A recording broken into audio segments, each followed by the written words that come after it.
Did you know that not all carbs are created equal? In fact, if you understand this one simple concept, if you have at least 10 pounds to lose, you can absolutely just lose that amount of weight if you apply this concept. In today's episode, I'm going to show you exactly what happens to our bodies when we eat carbs, how you can tell the good carbs from the bad carbs, and then 3 strategies you can apply to your life so you can lose any amount of weight just from knowing which carbs to eat. Okay, so let's talk about carbs. So what happens when our body actually eats carbs?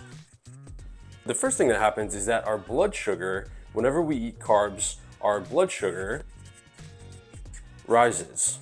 And when the blood sugar rises in the body, insulin is produced from the pancreas. Now the problem is if there is an excess of the insulin produced in the body that can't be stored in our muscles, then it gets stored as fat.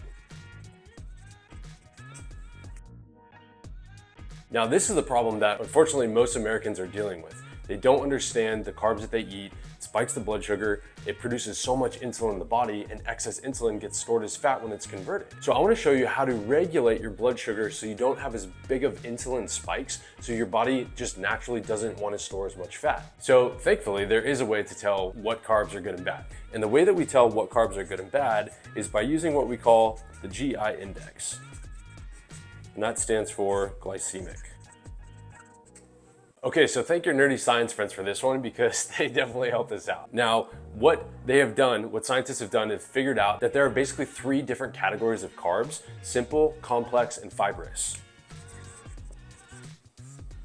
Okay, so now going from left to right, simple carbs actually cause a major spike in blood sugar and insulin in the body. So for this one, this is gonna cause the highest spike of those things. The complex carbs are kind of middle of the tier, and then the fibrous carbs are pretty much the best as it comes to spiking blood sugar and then insulin. Now, if you can understand that concept, you're basically thinking what I'm thinking, right? Like we should probably stay away from the simple carbs. The problem is the simple carbs are always the one that tastes the best, right? And so some examples of this would be basically anything that's like very high in sugar. The complex carbs, think of things like the brown rices. And then the fibrous carbs are basically veggies.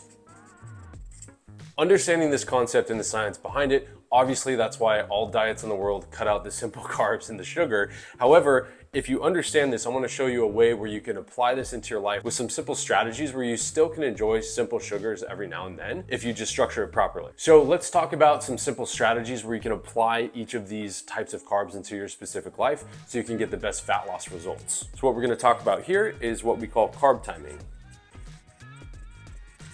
Okay, so now that we understand that the blood sugar goes up based on which type of carb we're eating, we can apply this to basically the way that our day or our life looks so we can get the benefit of those high blood sugar spikes, because it's not always a bad thing. It's just a bad thing if you have excess and your muscles can't use it. So as a general rule of thumb, complex carbs are good kind of in the AM.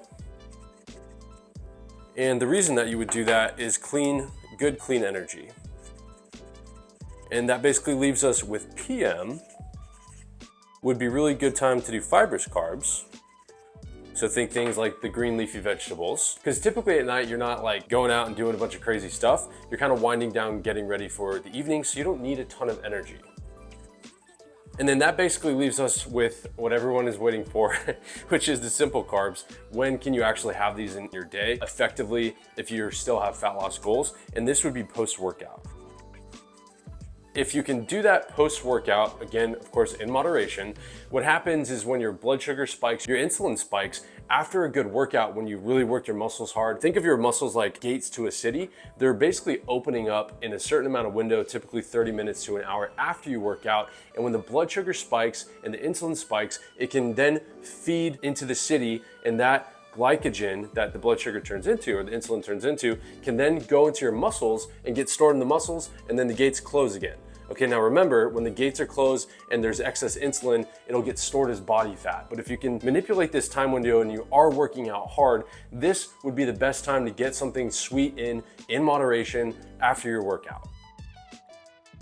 So let's just think about this logically, right? In the morning, typically you're getting up, you're getting ready for your day. You're gonna need good, clean energy to go to work, to take the kids to school, whatever you're doing.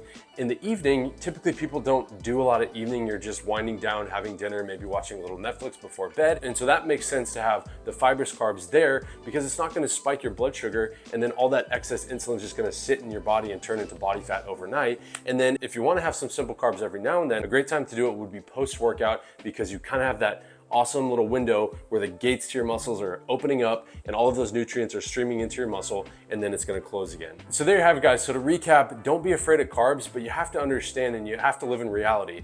The different types of carbs, the simple carbs, the complex carbs, the fibrous carbs, all have a very different effect on our body. If you understand how they affect your body and which types of foods fall under which categories, which again, the glycemic index or the GI index is really helpful to know that, then you can absolutely have all these types of carbs and still lose body fat and hit your big weight loss goals. So thanks so much for watching the video. If you did find it helpful, it would really mean a lot to us if you hit the like button, subscribe to the channel as we release one weight loss tip video a week and one healthy recipe video a week. Possibly even share this with someone who is struggling to lose weight. That way we can all get fit and healthy together. And if you want help implementing this stuff into your life, the carbs, the workouts, the accountability, we would love to have you join our private online community. It's a private Facebook group. You can click the link below, and inside there you will find at-home 30-minute video workout sessions, meal plans that are customized to no matter what your body weighs right now, and also an awesome community of almost 100 other women that are working together, supporting and motivating each other as they lose their weight and as they hit their big weight loss goal. And if you found this weight loss tip video helpful, check out this video here where I show you 3 delicious ways that you can increase your protein intake every day without having to eat meat. And if you want a healthy, awesome, high protein recipe, check out this video here where I show you how to make our family favorite protein pancakes. Thanks so much for watching. We'll see you in the next video.